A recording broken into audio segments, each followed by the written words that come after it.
거룩하신 하나님 아버지, 은혜를 감사합니다.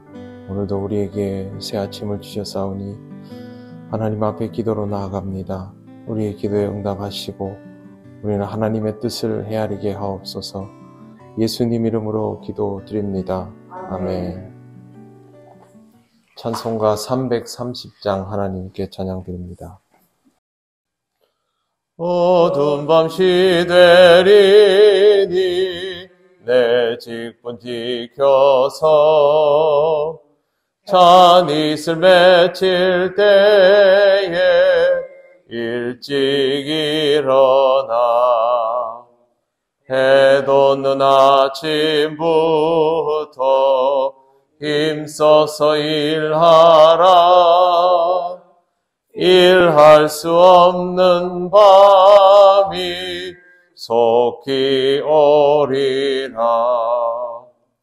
어두운 밤 시대리니 내 직분 지켜서 일할 때 일하면서 놀지 말아라. 낮에는 수고하나 쉴 때도 겠네.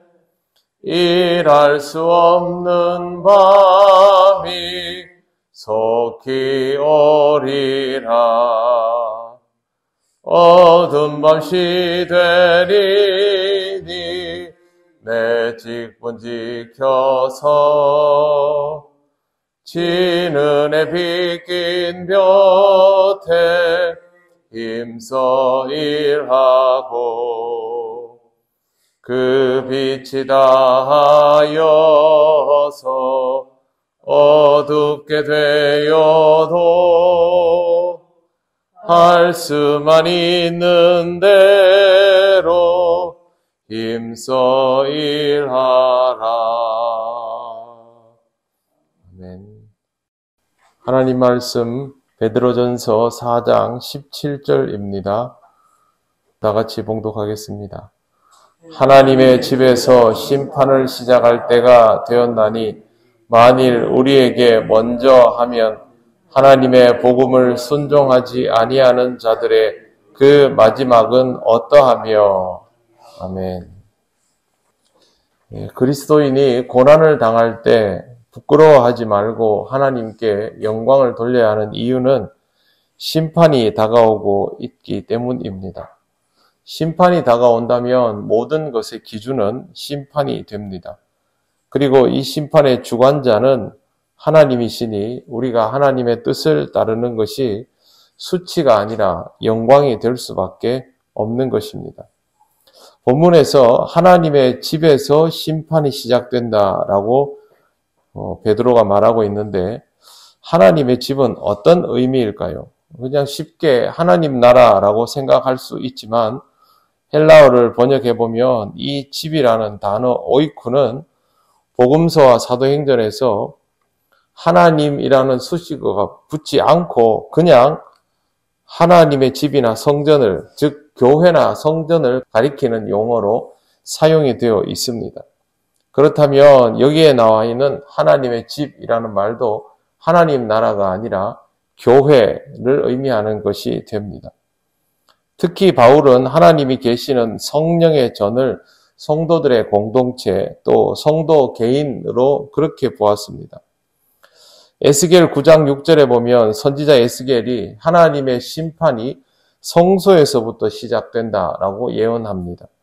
베드로도 당연히 이 구절을 알고 있을 것이고 그 방식대로 여기에 하나님의 집, 곧 교회에서 심판이 시작된다라고 언급을 하고 있는 것입니다.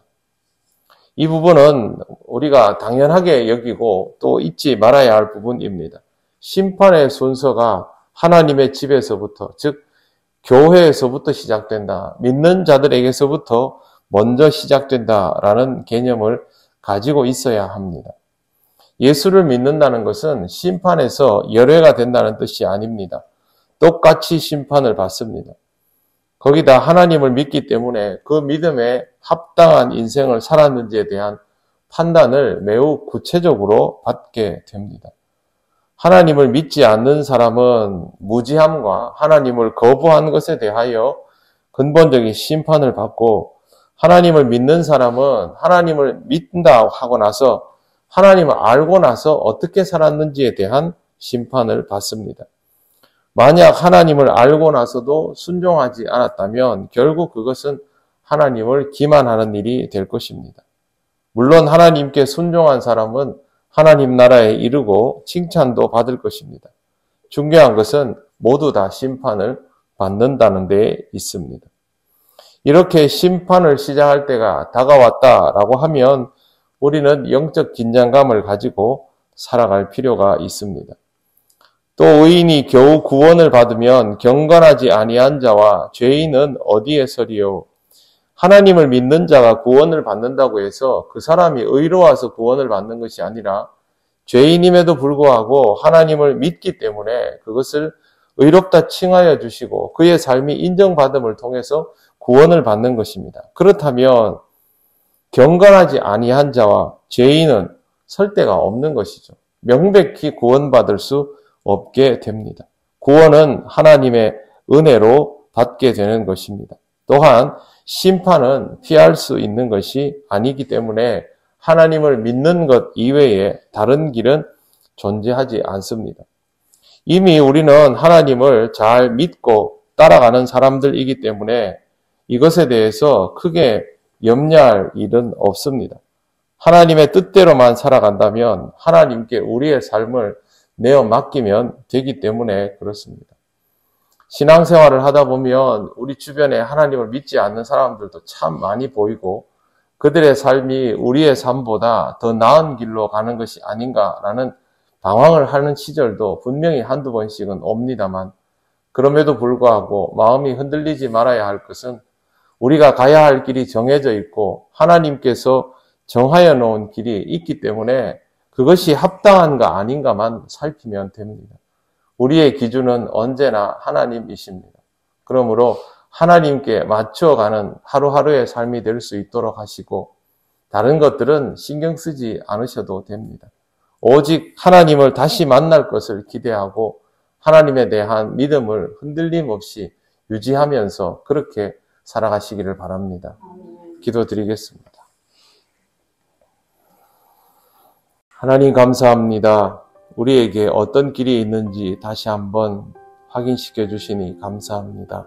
믿는 자로서의 삶이 틀림없다는 것을 잊지 않게 하시고 믿는 자다운 인생을 살아갈 수 있도록 하나님께서 우리를 깨우시고 인도하실 때 순종하는 마음으로 잘 따르게 하옵소서. 오늘도 하나님께서 우리와 함께 하시고 우리의 길을 지키시며 우리를 그리스도인답게 살아가게 하실 줄 믿사오며 예수님 이름으로 기도드립니다. 아멘. 하늘에 계신 우리 아버지, 아버지의 이름을 거룩하게 하시며 아버지의 나라가 오게 하시며 아버지의 뜻이 하늘에서와 같이 땅에서도 이루어지게 하소서.